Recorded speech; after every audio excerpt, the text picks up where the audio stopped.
샬롬, 6월 28일 이슬기 되오신 여러분 환영합니다. 우리 암송하고 시작하겠습니다. 가난하기들 같이 순전하고 신령한 젖을 사모하라. 이는 그로 말미암아 너희로 구원에 이르도록 자라게 하려 함이라. 한 번 더 하겠습니다. 가난하기들 같이 순전하고 신령한 젖을 사모하라. 이는 그로 말미암아 너희로 구원에 이르도록 자라게 하려 함이라. 베드로전서 2장 2절 말씀. 아멘. 네, 오늘 우리가 살펴볼 말씀은요. 신명기 33, 34장, 시편 119편 145에서 176절, 그리고 이사야 60장, 마태복음 8장입니다. 네, 본문을 소원이라는 관점에서 함께 살펴보도록 하겠습니다. 신명기입니다. 모세의 마지막 축복은 개인적 소원을 넘어선 언약적 소원의 모범을 보여줍니다. 그는 자신이 약속의 땅에 들어가지 못하는 아쉬움을 품으면서도 하나님의 백성 전체가 받을 복에 대한 간절한 소원을 포기하지 않았습니다. 모세의 소원은 하나님의 뜻과 일치하는 것이기 때문에 비록 자신은 가나안에 들어가지 못했지만 그의 축복은 이스라엘 역사를 통해 성취되었죠. 우리의 소원도 하나님의 소원과 하나님의 뜻과 일치할 때 참된 의미를 갖게 된다라는 것을 우리는 생각하게 됩니다. 이사야 60장입니다. 이사야는 현실의 어둠과 절망 속에서도 예루살렘의 영광스러운 회복을 바라보며 소원했습니다. 그의 소원은 개인적 차원을 넘어 하나님의 백성 전체와 나아가 열방까지 포함하는 거대한 비전이었습니다. 이는 우리의 소원이 얼마나 큰 그릇을 가져야 하는지를 보여주는데요. 하나님께서는 우리의 작은 소원도 들으시지만 당신의 나라와 영광을 위한 큰 소원을 더욱 기뻐하십니다. 이사야처럼 하나님의 나라의 그 완성을 바라보는 소원을 우리가 품을 때 우리의 삶도 영원한 가치를 갖게 됩니다. 마태복음입니다. 마태복음 8장의 병자들은 예수님께 나와 치유받기를 간절히 소원했습니다. 그들의 소원은 구체적이고 절실했으며 믿음의 행동으로 표현되었습니다. 나병 환자는 무릎을 꿇었고 백부장은 겸손히 청했으며 베드로의 장모는 다른 사람들의 중보를 통해 예수님께 나왔습니다. 이들의 공통점은요.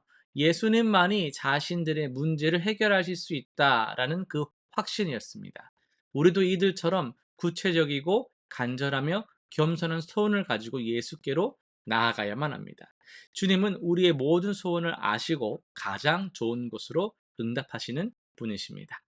이어서 시편 말씀을 좀 나누려고 하는데요. 119편 145에서 176절을 중심으로 해서 하나님의 마음을 움직이는 소원이라는 제목으로 말씀을 전하도록 하겠습니다. 여러분은 언제 가장 간절히 무언가를 소원해 보셨습니까? 보통 소원이라고 하면요.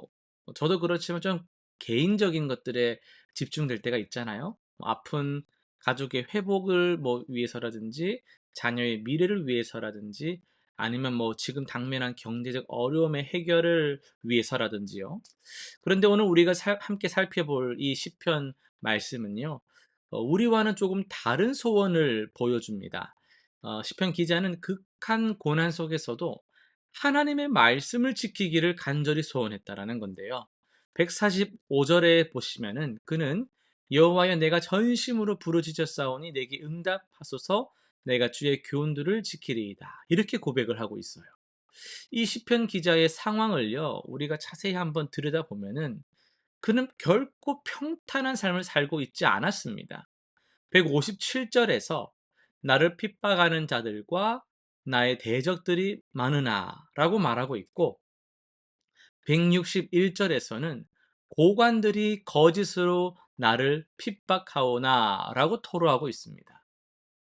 그런데 놀라운 것은 이렇게 어려운 상황에서도 그가 구하는 그 소원이라는 것이 원수들이 망하게 해주세요 이런 것도 아니고 내가 좀 괜찮게 해주세요 나의 평안도 아니라는 거예요.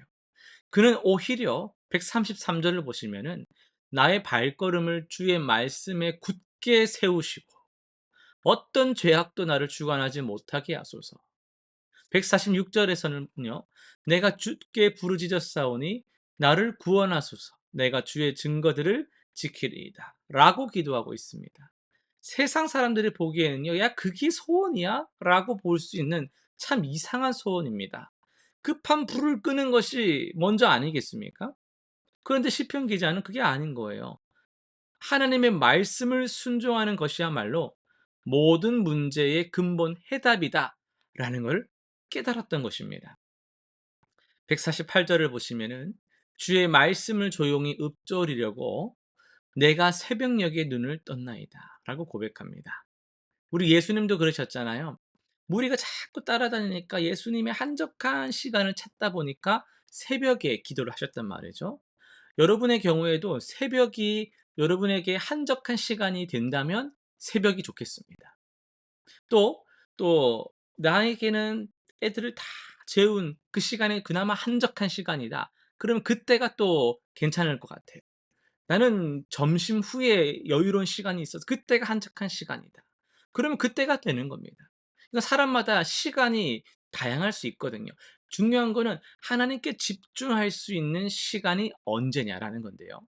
이 시편 기자는 고난이 깊어질수록 오히려 하나님께 더 가까이 나아가려고 시간을 냈습니다. 이는 우리에게 매우 중요한 교훈을 주는데요.